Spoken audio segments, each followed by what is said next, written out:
Hello dear students, welcome back to your favorite channel Sankalpa Science Academy. Let's we start new topic nutrition in living organisms. आज आपण 7चा nutrition in living organism हा lesson बघणार आहे.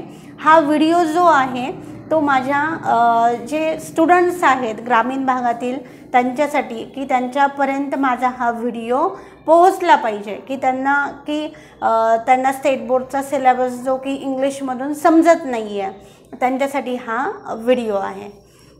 तर आपण आज बघूया nutrition in living organism. Main part म्हणजे काय आहे nutrition in living organism. Living organism तर माहीत आहे तुम्हाला जे सजीव आहेत, परंतु न्यूट्रिशन कशाला म्हणायचं जे की तुम्ही जे फूड खाता, फूड खाल्ल्यानंतर तुम्हाला एक एनर्जी मिळते त्याला तुम्ही काय म्हणता न्यूट्रिशन. फर्स्ट पार्ट काय आहे न्यूट्रिशन. ह्या टॉपिकमध्ये मेन पार्ट जो आहे न्यूट्रिशन.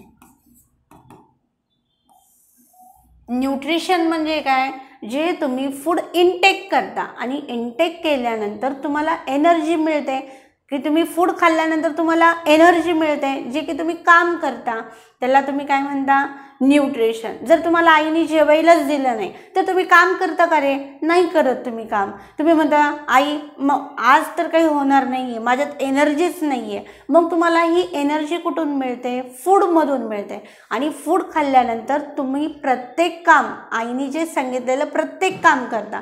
तुम्ही खेळता, टी व्ही बघता, क्रिकेट खेळता, हे जे तुम्ही ॲक्टिव्हिटी करता डेली रुटीनमध्ये तर हे कशामुळं करता की न्यूट्रिशनमुळं.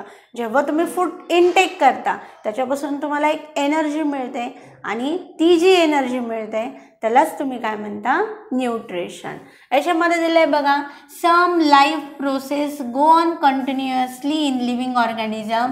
Some which are digested and assimilated, obtaining energy for growth, health. Our body is called as the food stuff. ठीक आहे. आता याच्यामध्ये बघा कोणता नवीन वर्ड्स आलेला आहे. ॲसिमिलेटेड, डायजेस्टेड म्हणजे काय जे तुम्ही फूड घेता मग फूड घेतल्यानंतर ते पचन होतं आणि पचन झाल्यानंतर जे घेतलेलं फूड आहे त्याच्यामधून तुमची बॉडी काय करते ॲब्सॉर्ब द न्यूट्रिशन. म्हणजे जे न्यूट्रिशन आहे जे तुम्ही खाल्लेल्या फूडमधून खाल्लेल्या अन्नामधून पोषक द्रव्य तुमची बॉडी शोषून घेते आणि तुम्हाला एक एनर्जी मिळते. म्हणजे एनर्जी म्हणजे काय जे की तुम्ही ॲक्टिव्ह होता त्याला काय म्हणायचं न्यूट्रिशन. आता याच्यामध्ये several types of nutrition from food stuff. Food stuff म्हणजे तुम्ही जे फूड घेता अन्न घेता त्याच्यामधून सेव्हरल टाइप्सचे न्यूट्रिशन मिनरल्स मिळतात तुम्हाला. आता there are 2 types of nutrition. न्यूट्रिशनचे 2 टाइप्स आहेत. There are 2 types of nutrition. न्यूट्रिशनचे पण 2 टाइप्स आहेत. कोणते आहेत?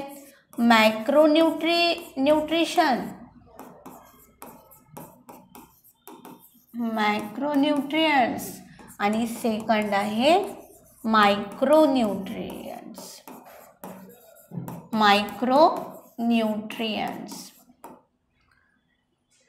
यामध्ये बघा न्यूट्रियंट्स लाईक कार्बोहायड्रेट. कार्बोहायड्रेट म्हणजे काय कर्बोदके, proteins, fats are required in large quantity. म्हणजे तुम्हाला ही लार्ज क्वांटिटीमध्ये तुम्हाला कार्बोहायड्रेट मिळणार कर्बोदके मिळणार. मग कार्बोहायड्रेट कोणत्या फूडमधून येतं हे तुम्ही लास्ट इयर शिकलेले आहात. कार्बोहायड्रेट्स जे तुम्ही ज्वारीची भाकर खाता, बाजरीची भाकर खाता, पोळी खाता याच्यामधून तुम्हाला कार्बोहायड्रेट्स मिळतं. प्रोटीन्स कशापासून मिळतं जे तुम्ही डाळी खाता, जे वरण खाता त्याच्यापासून प्रोटीन्स मिळतं. आणि फॅट्स जे ऑइली फूड्स खातात जे की सीड्स आहेत, तीळ ऑइल आहे, शेंगदाणा ऑइल आहे, ह्याच्यापासून तुम्हाला फॅट्स मिळतात. हे तुम्हाला लार्ज क्वांटिटीमध्ये मिळतं. म्हणून याला आपण काय म्हणतो मॅक्रोन्यूट्रियंट्स. मॅक्रोन्यूट्रियंट्स समजलं का तुम्हाला?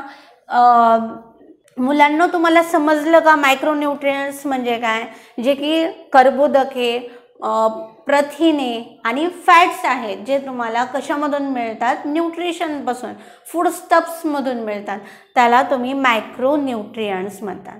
आता सेकंड पार्ट आहे मायक्रोन्यूट्रियंट्स. मायक्रोन्यूट्रियंट्स म्हणजे काय, जे की minerals, vitamins are required in very small quantity, जे की मिनरल्स, विटॅमिन जे फूडस्टफमध्ये स्मॉल क्वांटिटीमध्ये प्रेझेंट आहे, त्याला तुम्ही काय म्हणणार, मायक्रोन्यूट्रियंट्स. समजलं? आता आपण काय काय बघितलं, न्यूट्रिशन. न्यूट्रिशन म्हणजे काय, जे तुम्ही फूड घेता, फूड घेतल्यानंतर ते डायजेस्ट होतं, डायजेस्ट झाल्यानंतर त्यातले जे पोषक द्रव्य आहे ती बॉडी शोषून घेते, शोषून घेतल्यानंतर जी तुम्हाला एनर्जी मिळते त्याला तुम्ही काय म्हणणार, न्यूट्रिशन. न्यूट्रिशनचे 2 टाइप्स आहेत, कोणते, मॅक्रोन्यूट्रियंट्स आणि मायक्रोन्यूट्रियंट्स. मॅक्रोन्यूट्रियंट्समध्ये काय सांगणार, प्रोटीन्स, कार्बोहायड्रेट, फॅट्स हे लार्ज क्वांटिटीमधून तुम्हाला तुमच्या फूडस्टफमधून तुम्हाला मिळतात, त्याला मायक्रोन्यूट्रियंट्स म्हणतात. आणि मायक्रोन्यूट्रियंट्स कशाला म्हणतात, जे विटॅमिन्स, मिनरल्स स्मॉल क्वांटिटीमध्ये फूडस्टफमध्ये प्रेझेंट असतात, त्याला तुम्ही काय म्हणणार, मायक्रोन्यूट्रियंट्स. आता याच्यामध्ये तुम्हाला एक क्वेश्चन विचारते की ह्या न्यूट्रिशनची गरज का आहे. आता हे जे न्यूट्रिशन घेतो आपण, आपल्या बॉडीसाठी काय गरज आहे ह्या न्यूट्रिशनची, तर इथं तुम्हाला दिलेलं आहे बघा, नीड फॉर न्यूट्रिशन्स. त्याआधी आपण इथं तुम्हाला एक डेफिनेशन्स पण दिलेली आहे, ती मी आत्ताच एक्सप्लेन केली. The process of take in and using food which take place in living organism is called as the nutrition. म्हणजे जे तुम्ही काय करताय, जे फूड घेताय, ठीक आहे, म्हणजे लिव्हिंग ऑर्गॅनिझम जे फूड घेत आहेत त्याला तुम्ही काय म्हणणार, न्यूट्रिशन. Need of nutrition. न्यूट्रिशनची का गरज आहे, number 1, to supply the energy required for doing work. म्हणजे एनर्जी रिक्वायरमेंट म्हणजे काम करण्यासाठी तुम्हाला जी एनर्जी मिळते ती कुठून मिळते, न्यूट्रिशनपासून मिळते. सेकंड आहे growth and development of the body. तुमच्या बॉडीची ग्रोथ आणि डेव्हलपमेंट होण्यासाठी न्यूट्रिशन्स लागते. तुम्ही टी व्हीवर खूप सारे ॲड बघितले असेल बघा, तुम्ही जे पौष्टिक आहार खाता त्यामधून तुमच्या बॉडीची ग्रोथ आणि डेव्हलपमेंट होत असते. तर मग आता ग्रोथ अँड डेव्हलपमेंटसाठी तुम्हाला ह्या टॉपिकमध्ये तेच सांगितलं आहे की न्यूट्रिशन्स, मायक्रोन्यूट्रिशन्स आणि मायक्रोन्यूट्रिशन्स की काय आहेत, कोणते आहेत. थर्ड पार्ट आहे to replace the damage cells and repair the tissue. आता replace the damage cells and repair the tissue. आता ह्या पॉईंटमध्ये डॅमेज सेल्स म्हणजे काय, आता जेव्हा तुम्ही सायकल खेळत असता, सायकल खेळल्यानंतर तुम्ही पडल्यानंतर तुमची स्किन तिथं काय होते, खरचटल्या जाते आणि तिथली स्किन पूर्णपणे निघून जाते. आणि मग काय होतं, मग ती पूर्ण तुमची स्किन डॅमेज झालेली आहे, निघून गेलेली आहे. मग काही दिवसांनी बघा, 10 ते 15 दिवसानंतर त्याच्यावर एक नवीन स्किन यायला लागते, खपली तयार होते आणि नंतर ती हळूहळू ती खपली निघून जाते आणि ती पूर्ण पहिल्यासारखी स्किन होते. म्हणजे replace the damage cells and repair the tissue. म्हणजे तुमच्या ज्या स्किनवरच्या टिश्यूज आहेत, जी स्किन आहे ती रिपेअर करतात. कशामुळं, न्यूट्रिशनमुळं. म्हणून तर आपल्याला न्यूट्रिशन घेणं खूप नेसेसरी आहे. फोर्थ आहे टू फाईट द डिसीज. आता डिसीजला फाईट करण्यासाठी पण न्यूट्रिशनची गरज आहे. मग आता तुम्ही व्हायरल बघा, कधी कधी तुम्हाला सर्दी, खोकला, ताप असे व्हायरल डिसीजेस येतात जेव्हा तुम्ही कंटिन्युअसली आजारी पडता. मग त्या डिसीजला फाईट करण्यासाठी तुमच्यामध्ये प्रतिकार क्षमता पण पाहिजे. मग प्रतिकार क्षमता कशी तयार होते, जेव्हा तुम्ही फूड स्टफ घेता, जे न्यूट्रिशन घेता, पौष्टिक आहार घेता, त्यामधून तुम्हाला जी एनर्जी मिळते ती प्रतिकार क्षमता कशासाठी उपयोगी होते, डिसीजला फाईट करण्यासाठी.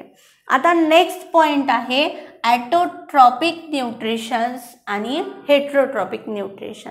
आत्ता आपण कोणता पॉईंट बघितला मुलांनो? आत्ता आपण बघितला होता नीड फॉर न्यूट्रिशन.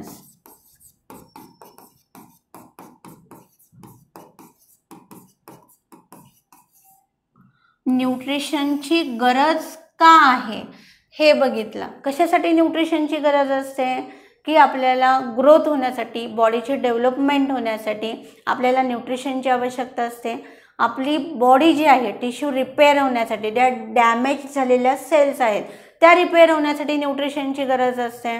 मग आपल्याला डिसीजला फाईट करण्यासाठी जी प्रतिकार क्षमता लागते ती पण आपल्याला न्यूट्रिशनपासून मिळते. म्हणून आपल्याला nutrition is necessary for our body. Next point आहे ॲटोट्रॉपिक न्यूट्रिशन्स आणि हेट्रोट्रॉपिक न्यूट्रिशन. ॲटोट्रॉपिक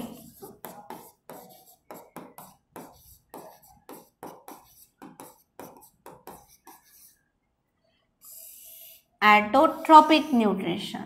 आता हा तुम्हाला नवीन वर्ड आहे बघा, ॲटोट्रॉपिक न्यूट्रिशन. तुम्ही कसं लक्षात ठेवणार? ॲटो म्हणजे काय? आपल्या घरातला ॲटो नाही, जो आजूबाजूला ॲटो असतो तो नाही. ॲटो मीन्स काय? सेल्फ. आणि ट्रॉपिक मीन्स काय? नरिशमेंट. नरिशमेंट म्हणजे काय? Nutrients, self nutrients. Autotrophic nutrition. Auto म्हणजे काय? Self and trophic means nutrients. म्हणजे सेल्फ न्यूट्रियंट्स जे काय करतात, स्वतःचं अन्न स्वतः तयार करतात, म्हणजे स्वतःच सेल्फ न्यूट्रिशन्स घेतात, त्यांना आपण काय म्हणतो? Autotrophic nutritions. इथं बघा काय दिलेलं आहे, some organism can produce their own food and nourish themselves. This is called as the autotrophic nutritions. आता ॲटोट्रॉपिक न्यूट्रिशन म्हणजे काय? जे काही सम ऑर्गॅनिझम्स आहेत ते काय करतात? प्रोड्यूस, त्यांचं फूड स्वतःच प्रोड्यूस करतात आणि स्वतःचं न्यूट्रिशन स्वतःच बनवतात, त्यांना तुम्ही काय म्हणणार? ॲटोट्रॉपिक न्यूट्रिशन्स. मग फॉर एक्झाम्पल ॲटोट्रॉपिक न्यूट्रिशन्समध्ये कोण येतं? एक्झाम्पल्स काय आहे? प्लांट्स. ॲटोट्रॉपिक न्यूट्रिशन्स. ॲटोट्रॉपिक न्यूट्रिशन म्हणजे काय?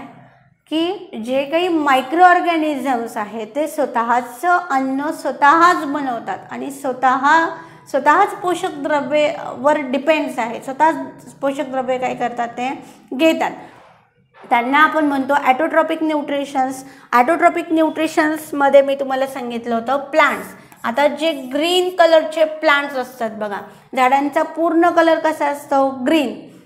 ठीक आहे, त्याच्यामध्ये ग्रीन का असतो झाडांचा कलर? कारण की त्याच्यामध्ये क्लोरोफिल प्रेझेंट असतं. आता प्लांट्स काय करतात? Plants prepare there own food, म्हणजे स्वतःचं अन्न स्वतः बनवतात with the help of photosynthesis process. Photosynthesis प्रोसेसच्या साह्याने ते स्वतःचं अन्न स्वतः बनवतात. म्हणून प्लांट्स कसे आहेत? ॲटोट्रॉपिक्स आहेत. आता ॲटोट्रॉपिक्समध्ये त्यांच्या लिव्समध्ये काय प्रेझेंट आहे? क्लोरोफिल प्रेझेंट आहे. हे समजलं. आता सेकंड जो पॉइंट बघूया आपण, हेट्रोट्रॉपिक. हेट्रोट्रॉपिक म्हणजे काय? जे ऑर्गॅनिझम्स फूडसाठी दुसऱ्यांवर डिपेंड्स असतात त्यांना आपण काय म्हणतो? Heterotrophic nutrients. हेट्रो म्हणजे काय? ऑदर, आणि न्यूट्रिशन. ट्रॉपिक मीन्स काय? न्यूट्रियंट्स. म्हणजे न्यूट्रियंट्ससाठी जे दुसऱ्यांवर डिपेंड्स असतात त्यांना आपण काय म्हणतो? Heterotrophic nutrients. मग याच्यामध्ये एक्झाम्पल्स कोण येतात? ॲनिमल्स येतात, ह्युमन येतात. आपण पण प्लांट्सवर डिपेंड्स आहे फूडसाठी, म्हणून आपण हेट्रोट्रॉपिक न्यूट्रिशन्समध्ये काय होतो? मोडतो. आता याच्यामध्ये बघा, आज आपण काय काय बघितलं आहे? न्यूट्रिशन बघितलं, न्यूट्रिशन्सची डेफिनेशन बघितली. There are 2 types of nutrition. न्यूट्रिशनमध्ये मायक्रोन्यूट्रियंट्स बघितले. मग मायक्रोन्यूट्रियंट्स म्हणजे काय? मॅक्रोन्यूट्रियंट्स म्हणजे काय ते बघितलं. नीड फॉर न्यूट्रिशन, न्यूट्रिशनची गरज का आहे? मग ॲटोट्रॉपिक न्यूट्रिशन आणि हेटरोट्रॉपिक न्यूट्रिशन्स बघितला. आता याच्यामध्ये ॲटोट्रॉपिक प्लांट्स दिलेला आहे. हा जो पॉईंट आहे आपण नेक्स्ट व्हिडिओमध्ये डिस्कस करूया. तोपर्यंत हॅप्पी राहा आणि अभ्यास करा.